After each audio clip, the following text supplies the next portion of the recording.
irmãos, que a graça e a paz do Senhor continue sendo derramado sobre nós. Amém? Segunda carta de Pedro, capítulo 1, verso 1 ao 4. Segunda.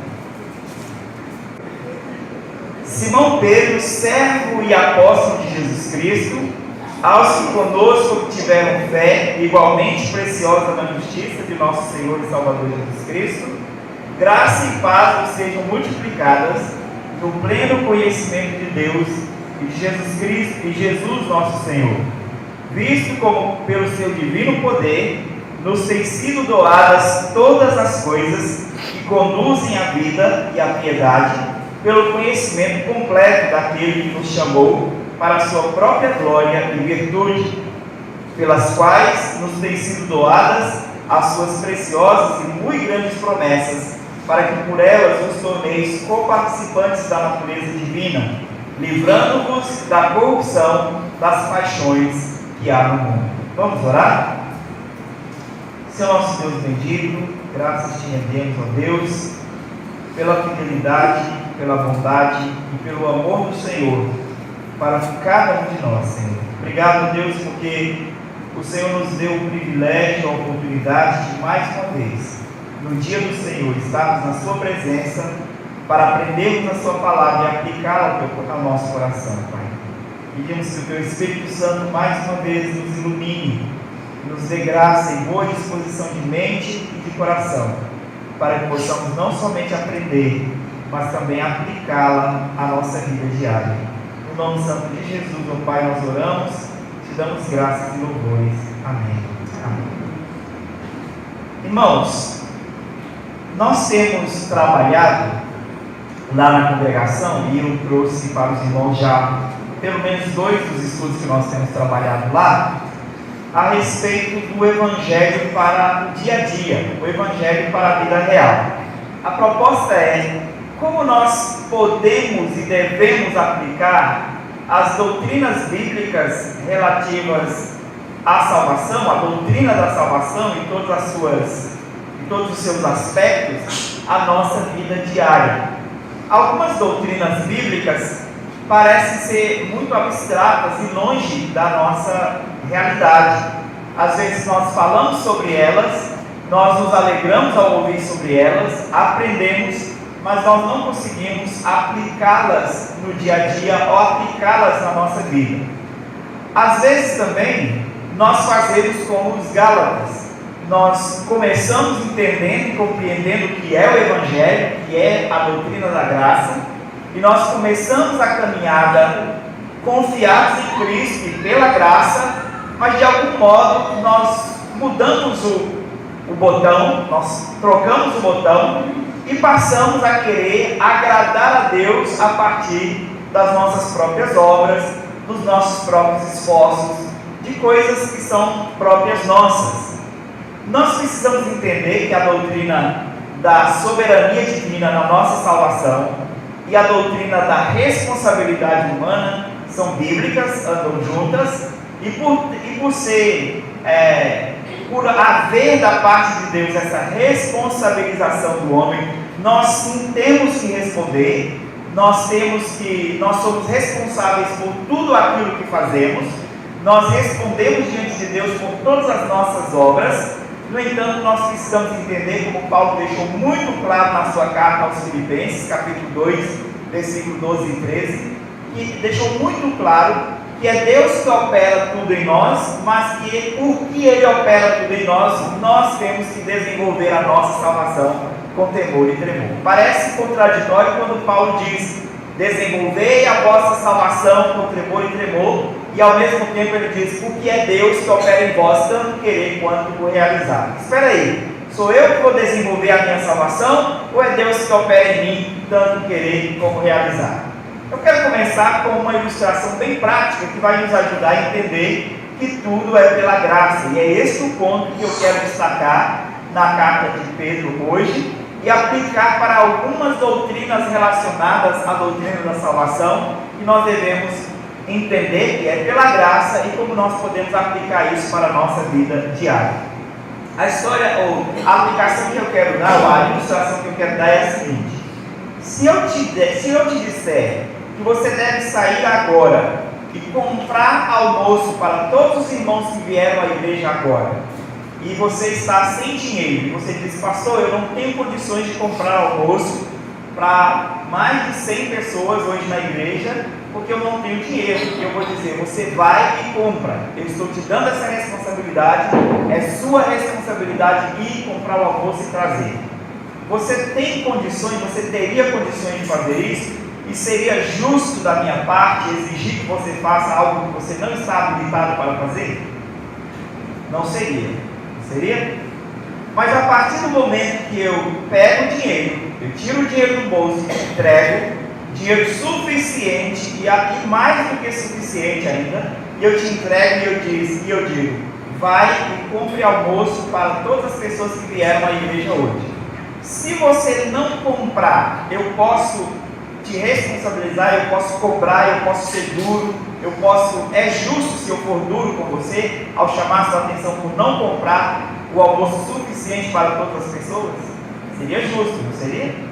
E é exatamente isso que nós não entendemos a partir da graça, entendemos na soberania e responsabilidade de Deus a partir dos olhos da graça.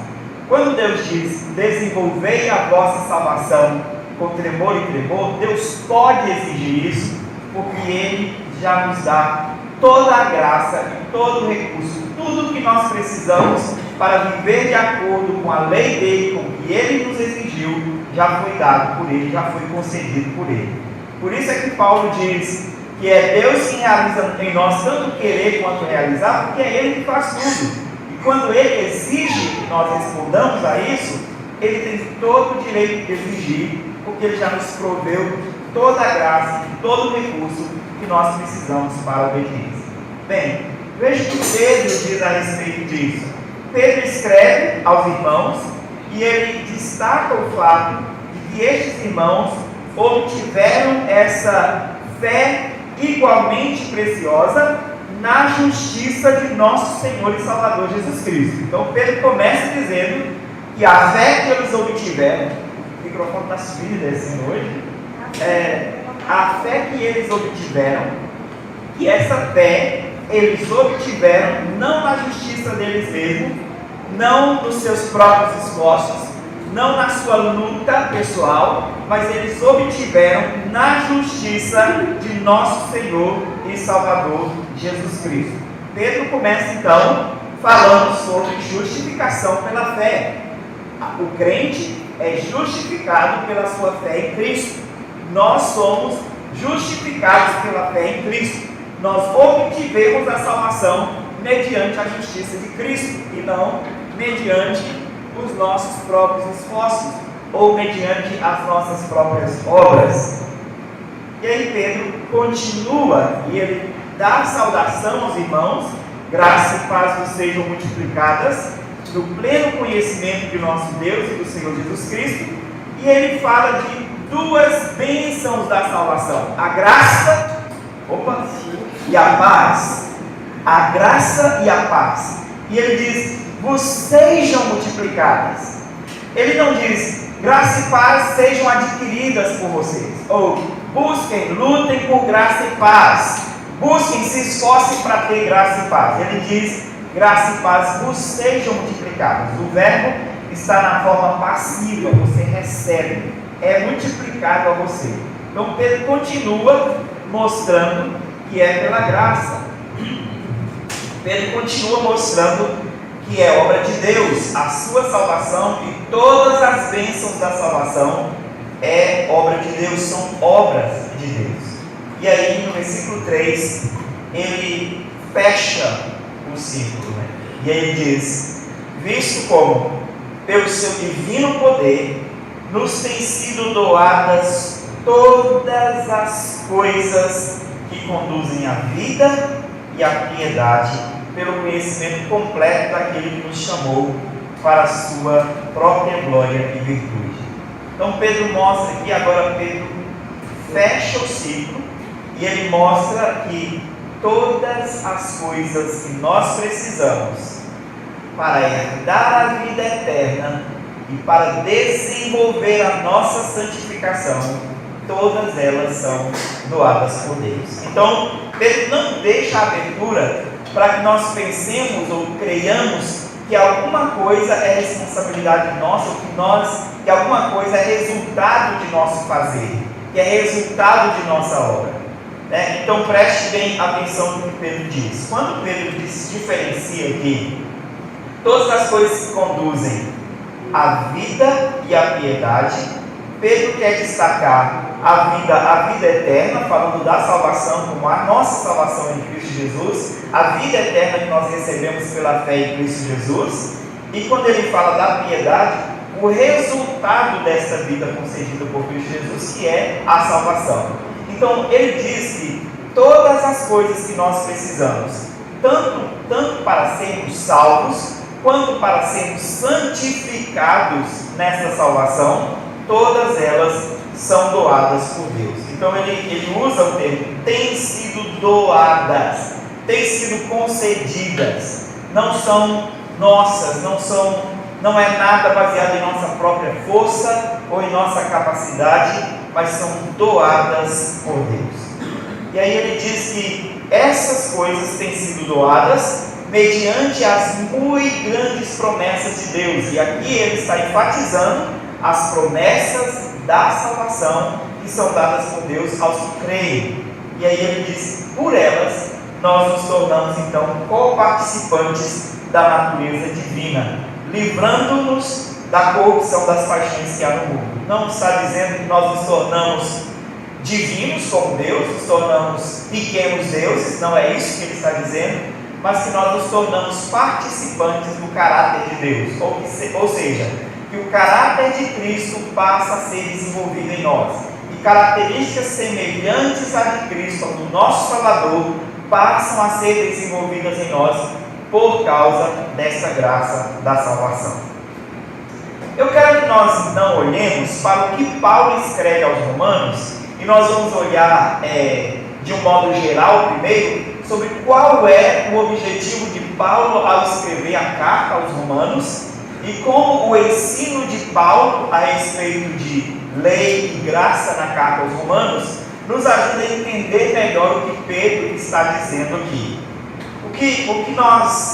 Uma pergunta que nós deveríamos fazer é: o que é que nós recebemos pela graça? Qual parte da nossa salvação nós recebemos pela graça e que parte nós recebemos por causa da nossa obediência ou do nosso esforço? Essa é uma pergunta que nós devemos fazer, e de fato é uma pergunta que nós fazemos o tempo todo, mas a maior parte de nós responde de modo errado a essa pergunta, porque alguns de nós vai responder como os Gálatas, e nós começamos pela fé e continuamos pelo esforço. E aí Paulo condena os Gálatas quando ele diz: ó Gálatas insensatos, quem vos seduziu a começar pela graça e continuar pelo esforço? Quem vos seduziu a começar pelo Espírito e continuar pela carne? Não foi mediante a pregação do Espírito que vocês foram salvos? Por que é que agora vocês querem ser santificados mediante as obras da carne? Então essa é uma chamada de atenção que Paulo dá aos Gálatas, e o ensino a respeito disso está muito fundamentado, muito bem fundamentado na sua carta aos Romanos. A ênfase de Paulo em Romanos é a obediência da fé versus a obediência das obras, ou a obediência da lei. É claro que Paulo não está descartando o fato de que todo homem deve obediência à lei de Deus. Já tratei disso aqui há um tempo atrás, sobre os 3 usos da lei. Vimos que a lei de Deus tem 3 usos específicos. O primeiro uso é aquele para conduzir o homem ao arrependimento, ou para mostrar ao homem a sua condição de pecador. A lei acusa, a lei acusadora, acusativa, ela mostra que nós estamos fora do padrão de Deus. Então este é um uso da lei, de mostrar para todos os homens que todos os homens são pecadores e de que todos os homens precisam da salvação, precisam da graça de Deus. O segundo uso da lei ele é para o mundo em geral, para manter a ordem, a moral do mundo. Então Deus, através da sua lei, mantém a ordem no mundo, mantém a justiça no mundo, porque este mundo seria ele seria inabitável se Deus, pela sua lei, não regulasse até sociedades anti-Deus.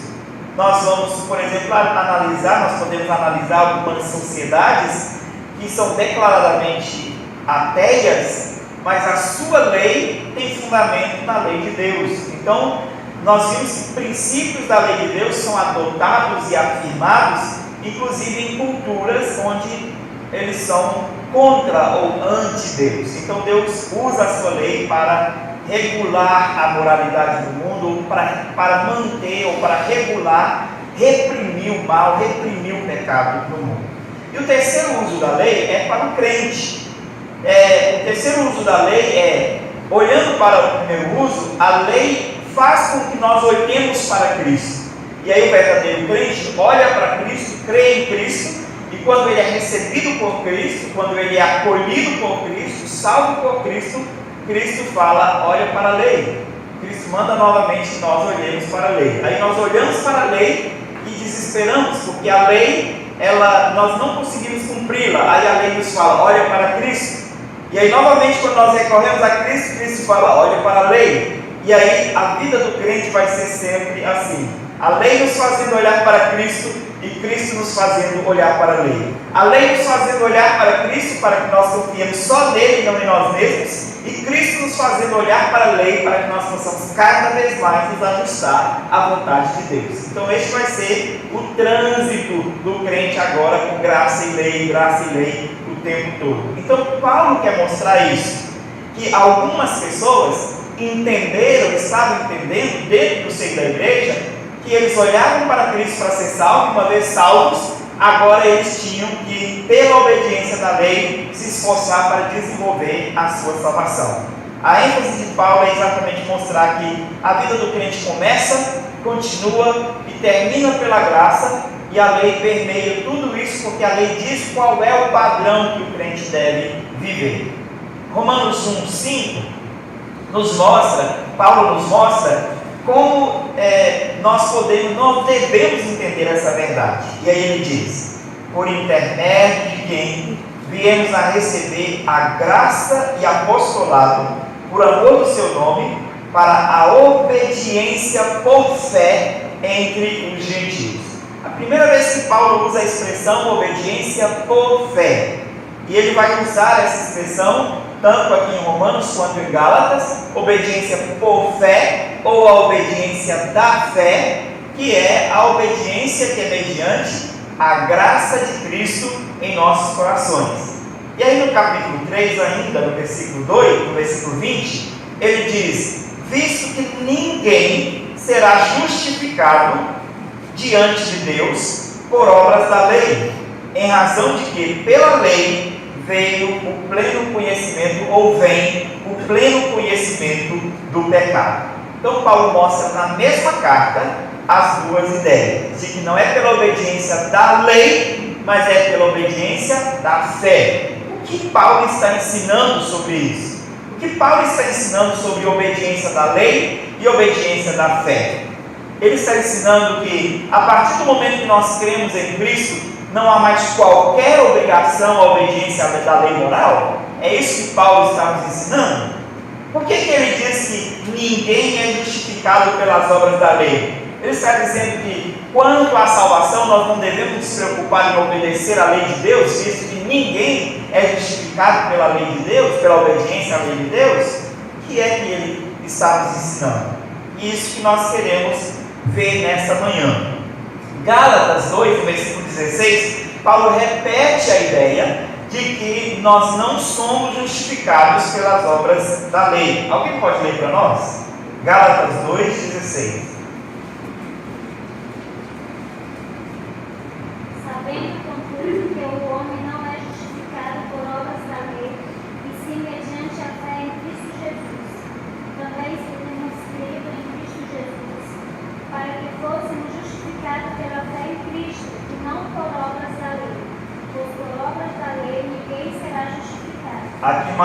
vez, o contraponto entre fé e lei, entre graça e lei, e ele mostra que ninguém é justificado pelas obras da lei, antes é justificado pela fé em Cristo Jesus. Então, a obediência da fé e a obediência da lei, as duas coisas sendo trabalhadas aqui pelo apóstolo Paulo.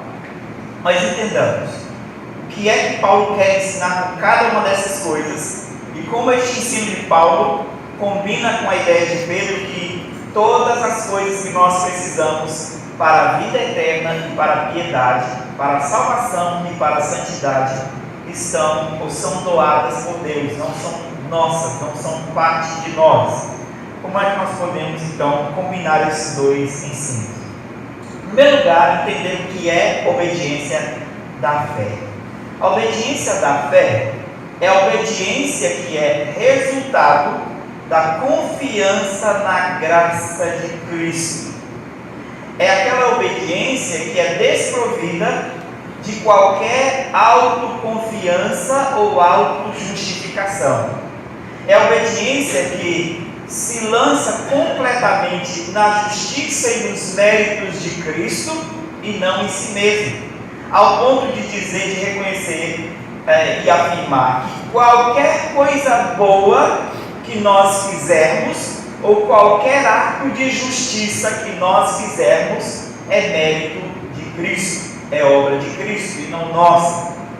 E qualquer mal que nós fizermos é nossa responsabilidade, mas qualquer ato de justiça que nós fizermos é mérito de Cristo. Então, a obediência da fé é a obediência, ela não descarta a obediência a Deus, ela não descarta a obediência da lei de Deus, mas ela enfatiza a obediência mediante a confiança em Cristo. A obediência mediante a justiça de Cristo e os méritos de Cristo, e não os nossos próprios méritos e a nossa própria justiça. Do outro lado está a obediência da lei. A obediência da lei a qual Paulo se refere não é essa obediência da lei que todos nós devemos. Nós devemos sim obedecer à lei, mas nós não obedecemos à lei para sermos salvos. Nós obedecemos à lei porque somos salvos. Nós não obedecemos à lei de Deus para sermos justificados. Nós obedecemos à lei de Deus porque fomos justificados. Somente os salvos, justificados, são habilitados para a obediência. E ainda assim, ela é uma obediência totalmente pautada na justiça de Cristo, e nós precisamos reconhecer que essa obediência nunca será, enquanto nesta vida, nunca será uma obediência perfeita, e nós sempre vamos ter que depender de Cristo, porque a nossa obediência não é perfeita.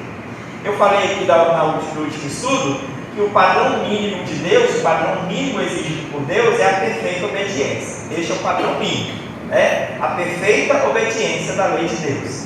Se você quebrar um só, o mínimo que for, ponto da lei de Deus, você quebrou toda a lei. Você é um desobediente, você é um transgressor da lei de Deus. Então, o padrão mínimo é a obediência perfeita da lei de Deus. Visto que nenhum de nós tem condições de obedecer perfeitamente a lei de Deus, a obediência da fé é que nos ampara, porque a nossa obediência, ela agora é sustentada, ela é amparada pela perfeita obediência e pela perfeita justiça do nosso Salvador, Cristo Jesus. E aí nós temos, Jesus mesmo nos deu uma parábola, um exemplo, uma história que fundamenta muito bem as duas realidades. E como nós podemos, mesmo sendo salvos e justificados pela fé, nós podemos confiar em nós mesmos em algum momento e achar que aquela obediência é resultado de nós mesmos ou do nosso esforço. A história, a parábola, é a parábola do fariseu e do publicano, que eu creio que mencionei, falei dela na última exposição aqui sobre este assunto. O fariseu, ele chega na presença do Senhor, os dois apresentam diante do Senhor no mesmo momento, e o fariseu apresenta-se diante do Senhor e a sua oração é: Senhor, muito obrigado, porque eu não sou como os demais homens, roubadores, adúlteros, e ele lista 4 pecados daqueles demais homens, né? E aí ele destaca a sua justiça, e ele diz ainda, e muito obrigado porque eu não sou como este, aqui do meu lado, que era o publicano, conhecidamente pelas suas injustiças, por cobrar mais do que o governo ordenava cobrar, por enriquecer ilicitamente, uma série de coisas que nós conhecemos da história do próprio Zaqueu, que se converteu ao Senhor Jesus Cristo. Então, este fariseu, ele então apresenta-se diante de Deus confiado na sua justiça. Ele está confiado na obediência da lei. Ele diz: Senhor, eu posso ser, ou eu devo ser justificado na sua presença, porque eu sou um homem obediente à lei. Então, quando ele se apresenta diante de Deus, fazendo um relatório das suas obras de justiça, o que ele está dizendo é que ele confia que ele obedeceu o suficiente para ser aceito diante de Deus. Então, este é o primeiro lado de alguém que se apresenta na presença de Deus, confiado nas suas obras de justiça, alguém que quer viver pela obediência da lei. Do outro lado, nós temos um publicano que naturalmente era visto publicamente como um homem mau, como um homem injusto, mas ele nem é capaz de olhar para Deus, ele nem é capaz de levantar os seus olhos e direcioná-los a Deus, mas ele diz: Senhor, sê propício a mim, pecador. É a oração dele. Então ele ora completamente confiado na graça de Deus. O relatório que ele dá de si mesmo não é bom. Ele diz: sou pecador. O outro diz: sou justo. E quando esse diz: sou justo, ele espera que Deus leve em conta as suas obras de justiça e o abençoe, e o justifique. O publicano não. Ele diz: sou pecador. O relatório que ele dá de si mesmo é depreciativo. E ele humildemente diz: eu não tenho méritos para estar na tua presença, mas seja propício a mim, seja gracioso comigo. Isso é a obediência da fé. E aí Jesus pergunta: qual dos dois desceu justificado para casa naquele dia? E os judeus tiveram que reconhecer que tinha sido aquele publicano que humildemente fez um relatório negativo de si diante de Deus e que confiou na graça de Deus e não na sua obediência ou na sua própria justiça. Aqui está claramente posta qual é a diferença entre a obediência da lei que Paulo está falando e a obediência da fé. Qual a diferença entre as duas coisas? Agora, o que acontece conosco? Nós ainda, muitos de nós ainda, acreditam que Deus nos ama porque nós somos bonzinhos. Muitos de nós ainda acreditam que Deus nos ama porque nós fazemos coisas boas. E mais difícil, eu creio que talvez mais difícil de quem veio de uma vida dissoluta, de pecados, uma vida suja, é mais difícil ainda para quem nasceu no lar evangélico e talvez não entendeu o Evangelho, ouvindo o Evangelho o tempo todo. Que é o meu caso. Eu não nasci no lar evangélico, mas os meus pais conheceram o Evangelho, conheceram a graça do Senhor quando eu tinha apenas 5 anos de vida.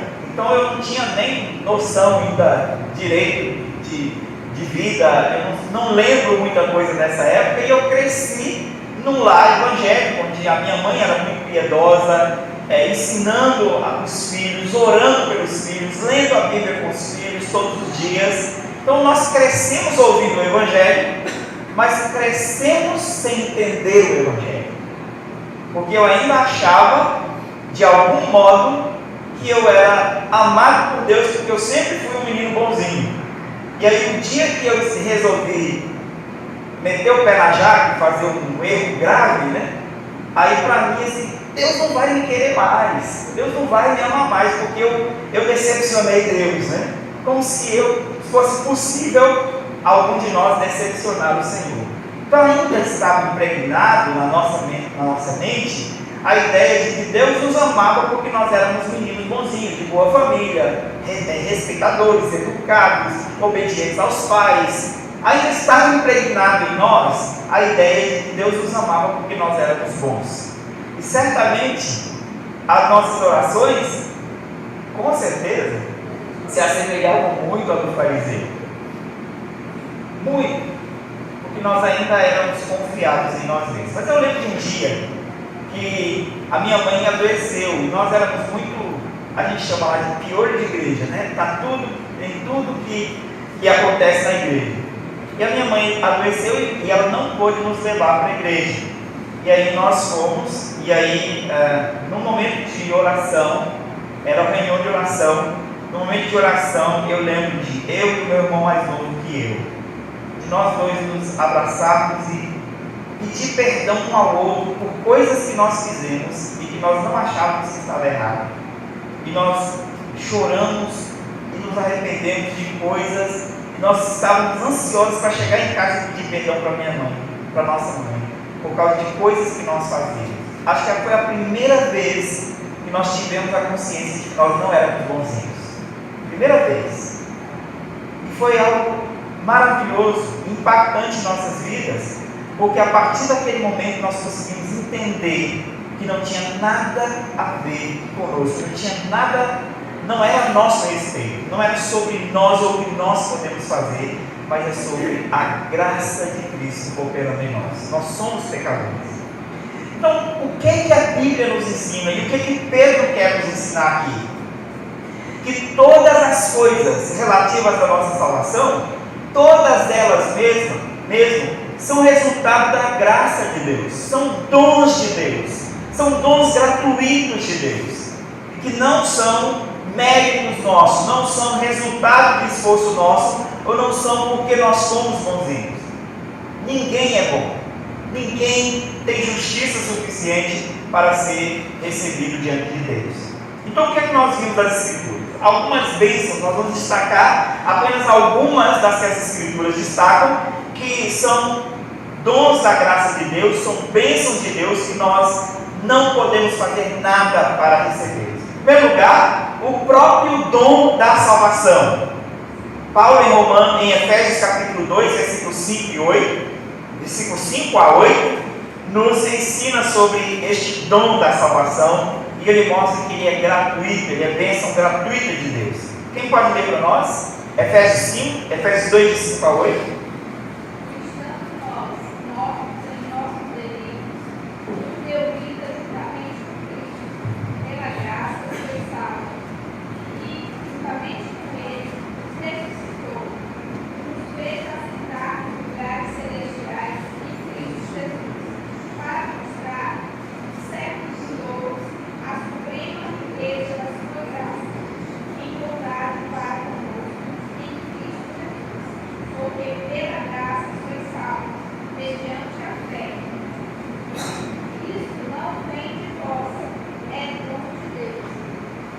Então, pela graça sois salvos, e isso é dom de Deus. Pela graça sois salvos, é mediante a graça, e a salvação é um dom de Deus. Então, isso aqui não é um ponto difícil para entendermos, né? Nós vamos facilmente compreender isso, nós vamos enfatizar isso, nós pregamos isso, que somos salvos pela graça de Deus. Mas o texto de Paulo enfatiza ainda, dá maior força ao fato de que é pela graça. Quando Paulo diz que nós fomos salvos quando nós estávamos mortos em nossos delitos e pecados. Então éramos mortos, éramos pecadores indignos e Deus nos salvou. Então um ato de graça, um ato grandioso de graça de Deus. Romanos 6,23 diz: o salário do pecado é a morte, mas o dom gratuito de Deus é a vida eterna em Cristo Jesus.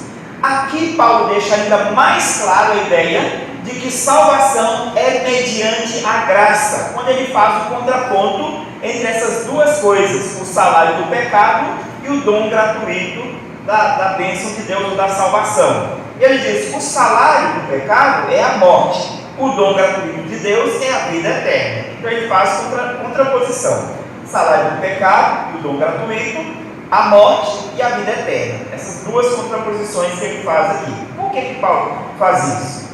Se você trabalha, no final do mês, o que você merece receber? O seu salário. Todo trabalhador merece o seu salário no final do mês. Todo seu trabalhador é digno do seu trabalho, do seu salário no final do mês.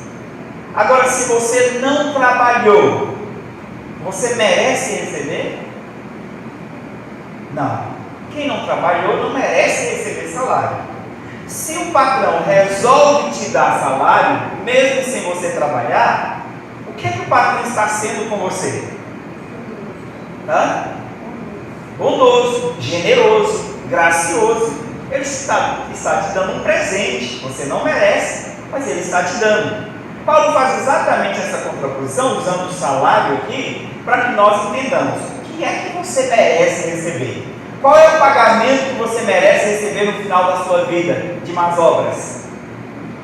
O salário do pecado. O salário do pecado é a morte. Então, a morte como pagamento, a morte como condenação, é isso que cada um de nós merece, porque nós naturalmente praticamos más obras. Todos nós nascemos em pecado, todos pecaram e todos praticaram más obras. Por isso, todos nós somos dignos, somos merecedores do salário do pecado, a morte. Mas aí nós recebemos a salvação que é algo que nós não merecemos. E aí sim, Paulo chama de dom gratuito de Deus, o que parece uma redundância até, né? Porque dom já é doação de graça. Faz sentido? Então é redundante exatamente para enfatizar. Você recebeu uma doação de graça, né? Doação grátis. Você não pagou, você não fez nada para merecer, você não fez nada para receber. Então aqui nós vimos que a graça, que a salvação é graça de Deus, a salvação é dom de Deus. Quando nós somos salvos, há uma bênção que a Bíblia destaca, que é bênção da salvação, aliás, que é até anterior à nossa fé, é a bênção, o dom do Espírito Santo. Nós recebemos o Espírito Santo, e aí nós somos regenerados pelo Espírito Santo, e nós então passamos a ser habitados pelo Espírito Santo. O dom do Espírito Santo é graça de Deus também. E nós não podemos confundir aqui o dom do Espírito Santo com os dons do Espírito Santo que Paulo fala também na carta aos Efésios. O que é o dom do Espírito Santo aqui? Na verdade é a própria pessoa do Espírito Santo. É a pessoa do Espírito Santo como penhor da sua salvação. Atos 2, versículo 38, quem pode ler para nós? E outra pessoa, 1 Tessalonicenses 4, 8.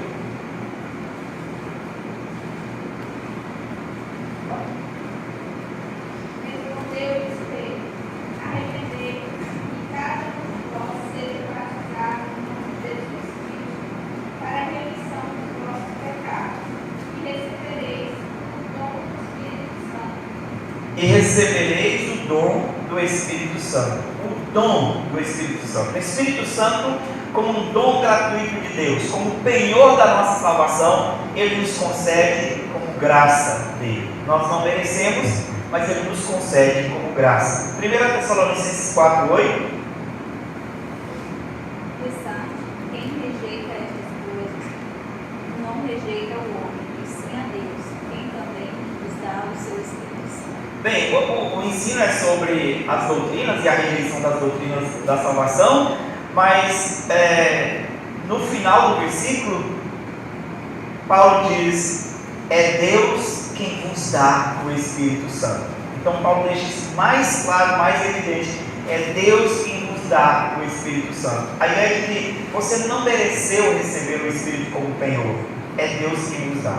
Terceira coisa que nós recebemos como dom gratuito: o próprio novo nascimento. A regeneração é um dom de Deus. Deus nos concede o novo nascimento pela sua graça. João 3,8, o Senhor Jesus conversando com Nicodemos, ele diz: o vento sopra onde quer, ouves a sua voz, não se sabe de onde vem, nem para onde vai. assim é todo que é nascido do Espírito. Então, Jesus falando com Pedro, ou com Nicodemos, mostra para ele a necessidade do novo nascimento. Jesus diz: importa-vos nascer de novo. Nicodemos não entendeu o que significava nascer de novo. Jesus então o questiona: como é que você, um mestre da lei, não entende o que é nascer de novo? Como você, um mestre da lei, não sabe a doutrina da regeneração? Era isso que Jesus estava ensinando para Nicodemos. Você precisa ser regenerado, porque ele era aquele homem justo, obediente à lei, um padrão, um exemplo para a sociedade. Ele era membro do Sinédrio, certamente um homem de respeito diante da sociedade, obediente à lei no sentido de orar como os fariseus faziam, de jejuar, de dar esmolas, de procurar, de ser zeloso na sua vida religiosa. E Jesus então mostra para ele que não bastava uma vida religiosa, não bastava uma moral aceitável diante da sociedade, que ele precisava ser regenerado. Somente mediante a regeneração ele poderia entrar no reino de Deus. E aí Jesus então nos dá esse ensino sobre a regeneração. Ele fala que a regeneração é fruto da graça do Espírito, é uma operação do Espírito. E ele usa também aqui uma analogia com o vento. O vento sopra, nós não sabemos de onde ele vem, nem para onde ele vai, ele sopra onde ele quer, nós só sabemos que ele sopra. E aí, essa analogia, Jesus quer exatamente mostrar que o Espírito regenera a quem ele quer, e o Espírito é quem regenera. Nós não sabemos como é que o Espírito faz, nós não sabemos quando é que ele vai fazer, nós não sabemos em quem ele vai fazer, é ele que faz. Então, a própria regeneração é fruto da graça de Deus. 1 Pedro 1, 23, nós completamos essa ideia. Alguém pode ler para nós? 1 Pedro 1, 23. Os fostes regenerados, não de semente corruptível, mas incorruptível, mediante a palavra de Deus, a qual vive e é permanente. Pois bem, Pedro fala da mesma coisa que Jesus está falando com Nicodemos. Pedro diz: vocês foram regenerados, não de semente corruptível, mas de semente incorruptível. O que é a semente incorruptível que regenerou aqueles crentes? O Espírito. A semente incorruptível que regenera é o Espírito Santo que Pedro está se referindo aqui. E ele diz que essa operação do Espírito é mediante a palavra de Deus. E a palavra de Deus também é dádiva de Deus, é dom de Deus, é graça de Deus. Então, claro nas Escrituras que a regeneração, o novo nascimento é dom de Deus. Continuando, o quarto dom que nós vimos nas Escrituras é a fé.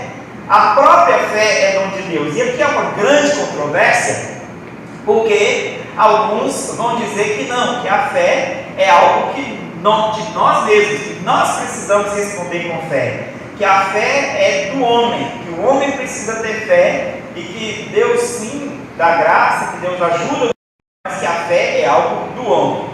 Especialmente quando aquele homem pede a Jesus: Senhor, eu creio, mas me ajuda na minha falta de fé. Então, lança a mão desse texto para dizer: olha, o homem conseguiu desenvolver a fé, mas ele desenvolveu um pouquinho. Então, ele pede o Senhor para ajudar ele, para o Senhor juntar a graça dele, a fé do homem que já tinha, e aí os dois juntando, a fé do homem fica maior, aí ele consegue crer. Não é isso que as Escrituras ensinam.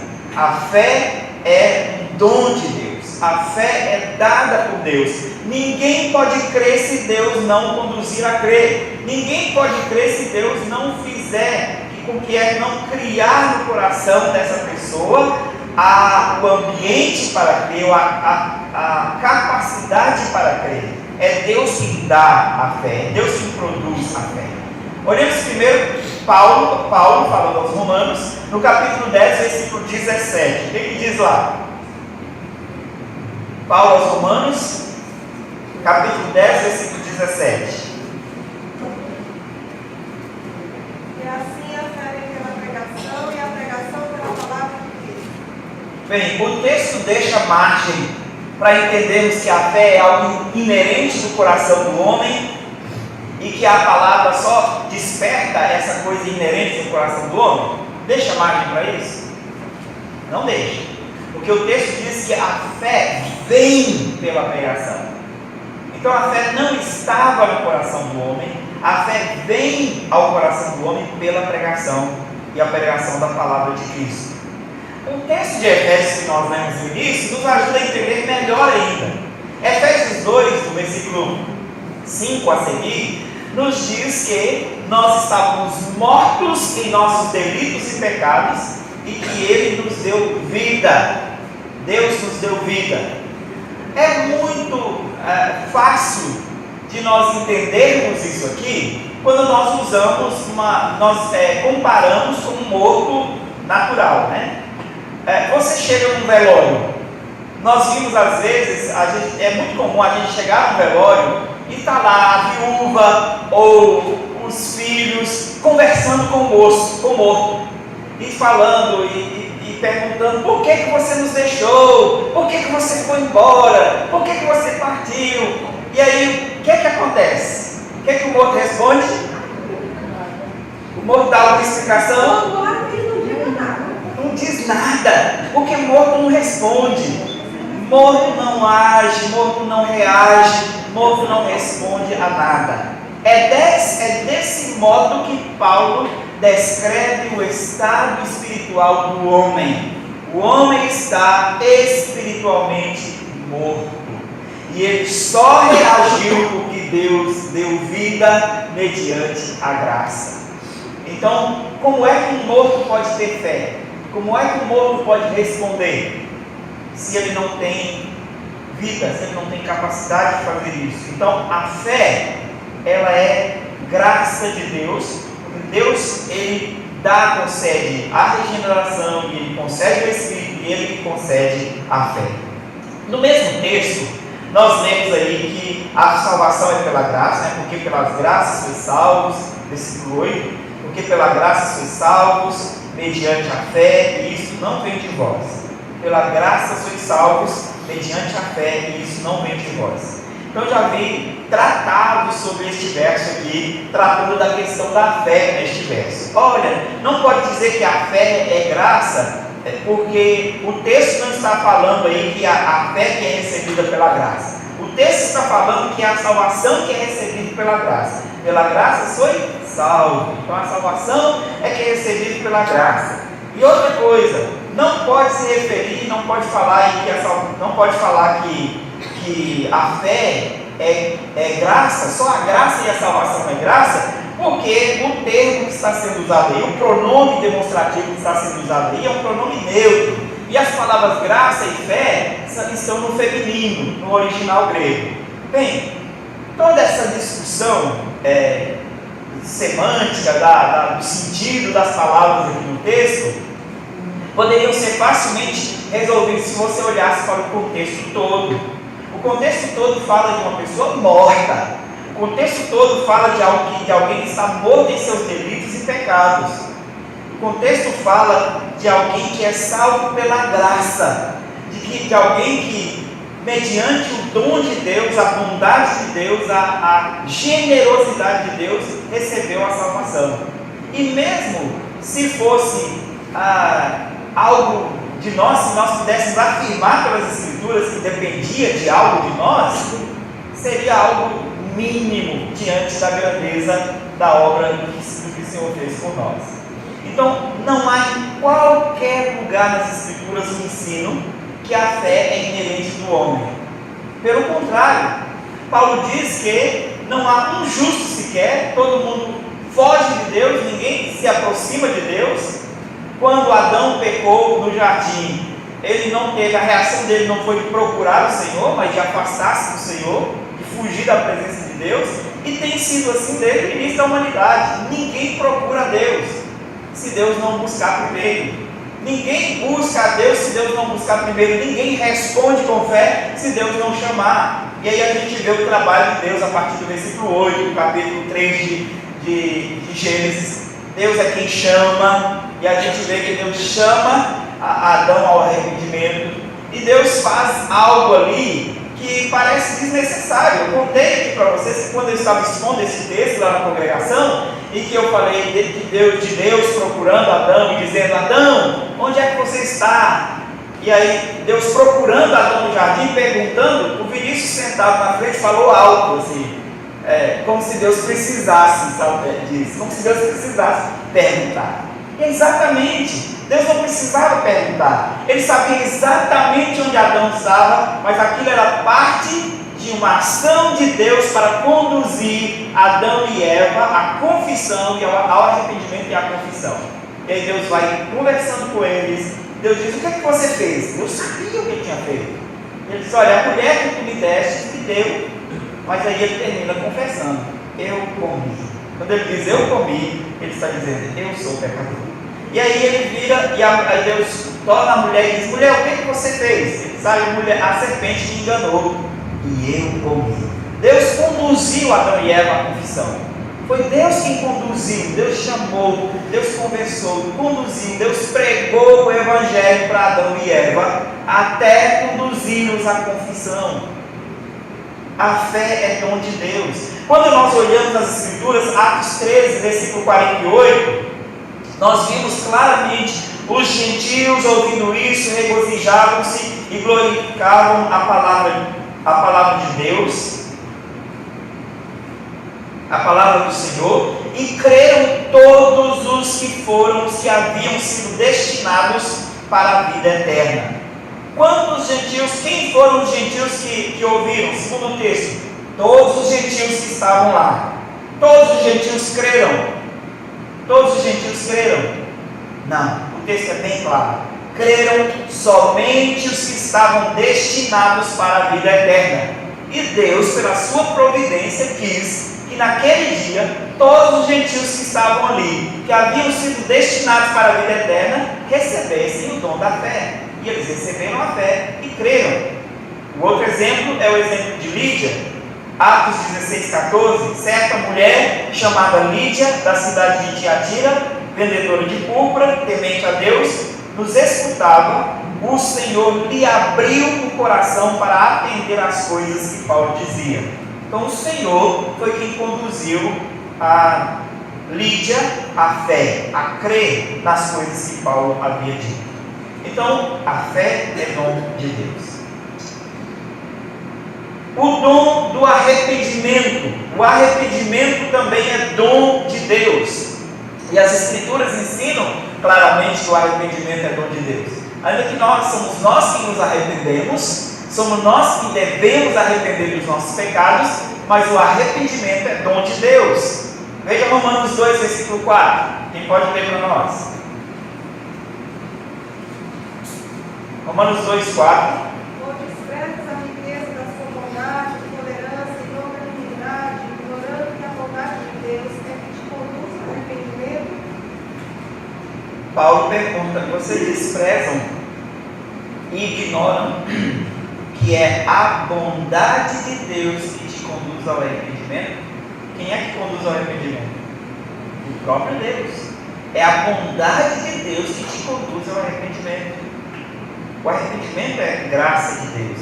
E Paulo é mais claro, aliás, Lucas, né? Agora, no capítulo 11, versículo 18,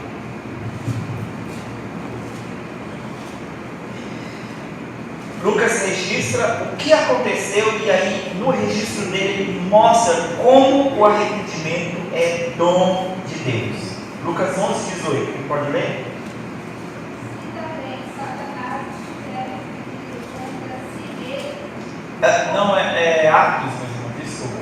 Hoje eu estou ótimo de referência, né?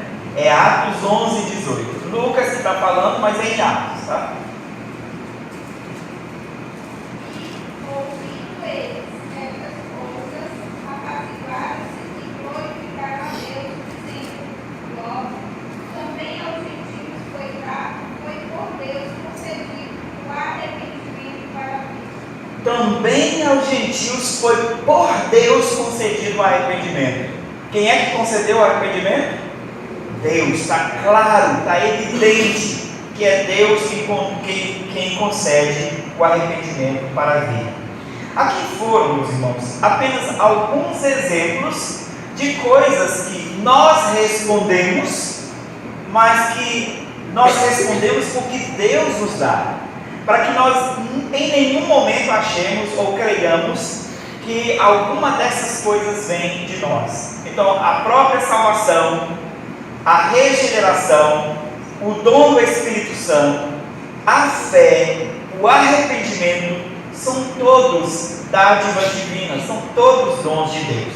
Qual deve ser então a nossa postura diária diante dessas coisas? Em primeiro lugar, lembrando que se a salvação é um dom de Deus, nós não fizemos nada para merecê-la, nós temos que ser diária e eternamente gratos a Deus pela nossa salvação. Qual deve ser a nossa resposta ao ato de Deus nos salvar e salvar a nossa família? Deve ser o que Paulo responde no capítulo 11 de Romanos: o que dele, por ele, para ele são todas as coisas, a ele pois a glória eternamente. Amém. O que deve resultar a vida diária de um crente deve ser de constante louvor e gratidão por ter recebido o dom da salvação, o dom eterno da vida.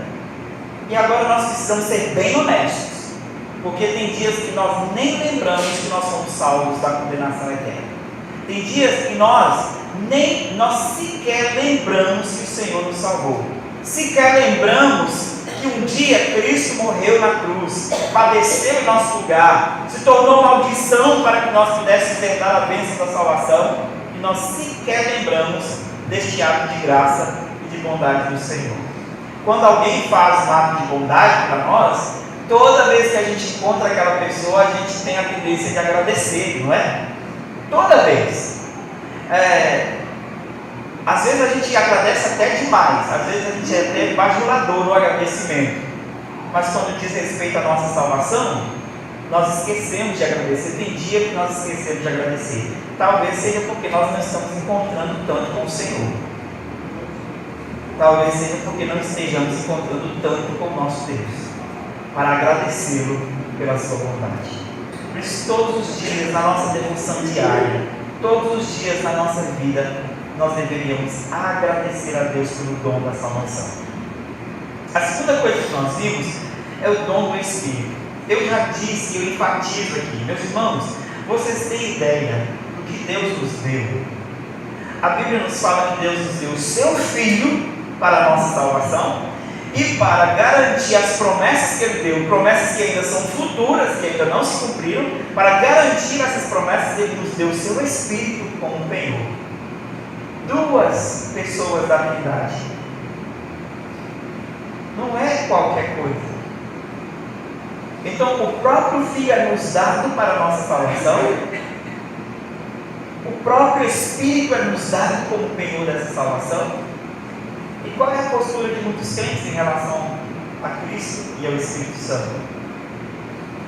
De indiferença.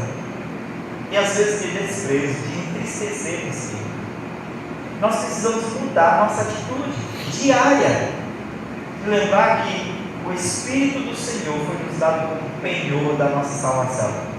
O Espírito de Deus nos dá como penhor. E o Espírito de Deus é a terceira pessoa da Trindade. Não é uma força, não é uma parte de Deus, é o próprio Deus nos dá como penhor. Terceira coisa que nós precisamos observar. A Bíblia diz que a fé é um dom de Deus. Nós aprendemos que fé é dom de Deus. Qual deve ser a nossa postura diária para todas as coisas da nossa vida, especialmente no desenvolvimento da nossa salvação? Nós deveríamos todos os dias orar por fé. Quantas vezes você já orou pedindo a Deus que aumente a sua fé ou que te conceda mais fé? Nós não costumamos orar por isso. Nós costumamos, na verdade, tentar resolver as coisas com outros critérios, outros métodos. E às vezes a gente tem pessoas que lidam com pecados por muito tempo, lidam com pecado por muito tempo, e ele quer criar metodologias para lidar com o pecado. E aí ele esquece do principal, de pedir ao Senhor que lhe conceda fé, para que ele crendo confie somente no Senhor Jesus. E isso deve ser marco diário. Senhor, conceda-me mais fé. Senhor, fortalece a minha fé. Nós deveríamos diariamente pedir mais desse presente, dessa dádiva de Deus. Quarto, nós vimos que o arrependimento é dom de Deus. Quando nós pecamos, qual deveria ser a nossa atitude? Se nós não estamos sentindo tristeza pelo nosso pecado, nós deveríamos ainda assim orar: Senhor, eu não sinto tristeza pelo meu pecado, não estou arrependido, mas o arrependimento é dom do Senhor. Concede-me o arrependimento, concede-me que eu me arrependa deste pecado, ajuda-me a arrepender. Então nós deveríamos buscar a graça de Deus para o arrependimento diário. Nós precisamos então aplicar essas coisas para a nossa vida diariamente. Por último, eu queria te perguntar, e queria que você fosse bem sincero consigo mesmo. Não precisa responder, todos nós já vamos saber a resposta, né? Para que você costuma orar mais? Por bênçãos temporais ou por desenvolvimento da sua salvação, por bênçãos espirituais relativas à salvação? Pelo que você gasta mais tempo, com o que você gasta mais tempo, pelo que você mais ora? Nós oramos pela faculdade do filho, pelo emprego, pela casa, pelo carro, pelo cachorro, pelo gato, por tudo. E tem dia que nós oramos por todas essas coisas, não damos graças pela salvação que recebemos, não lembramos de que Deus nos concedeu todas as coisas que nós precisamos, todas as coisas que nos conduzem à vida e à piedade, e que Ele nos concede isso diariamente, e nós não suplicamos por isso. Por isso é que nós pecamos tanto, por isso é que nós desobedecemos tanto, por isso é que nós desagradamos tanto o Senhor, por isso é que nós estamos tão distantes de estarmos mais ajustados à lei e à vontade do Senhor, porque nós usamos pouco os recursos da graça de Deus. Quais foram os meios que Deus nos concedeu para isso? Deus nos concedeu meios de graça. Ele nos concedeu a palavra, Ele nos concedeu a oração, Ele nos concedeu os sacramentos, para que nós os usássemos para crescer nessas graças, crescer nessas bênçãos que Ele nos concede gratuitamente. Então nós devemos diariamente ler a Bíblia, esperando que Deus nos aumente o nosso gozo na salvação, que Deus aumente o nosso deleite no Espírito e a nossa dependência dEle, que Deus aumente a nossa fé, que Deus nos conduza ao arrependimento. Nós devemos orar diariamente também, associado à leitura da palavra, pedindo que Ele faça essas coisas que nós acabamos de mencionar. Nós devemos também participar com confiança, com fé, especialmente no sacramento da ceia do Senhor. Lembrando que quando comemos o pão e bebemos o cálice, o Senhor mais uma vez nos concede a sua graça e sela o que aquele sacramento simboliza para nós. Ele simboliza a salvação que nós recebemos em Cristo Jesus. Ele sela, confirma e renova a nossa fé. Então nós precisamos fazer o uso desses meios. O que nós estamos fazendo é viver uma vida irresponsável muitas vezes, de deixar de lado os meios de graça e tentar correr pelo nosso próprio esforço. A obediência da lei, mediante esforços, não te dá nada, além de canseira e reprovação divina. A obediência da lei, mediante a graça, é sim a obediência pela fé, a obediência da fé. Nós precisamos aprender a aplicar isso, porque nós ainda somos, talvez na maior parte do tempo, nós ainda somos o que o hino chama de os modernos fariseus, né? Que ainda estamos, Ou meninos, né? Nós ainda estamos sendo tentados a achar que somos justificados mediante obediência nossa própria, mediante obras, mediante coisas que nós fazemos desprovidos da graça de Deus. Então que o Senhor nos abençoe e nos ajude a entender o que é graça e entender que a obediência da lei só é possível ao crente por causa da graça da salvação.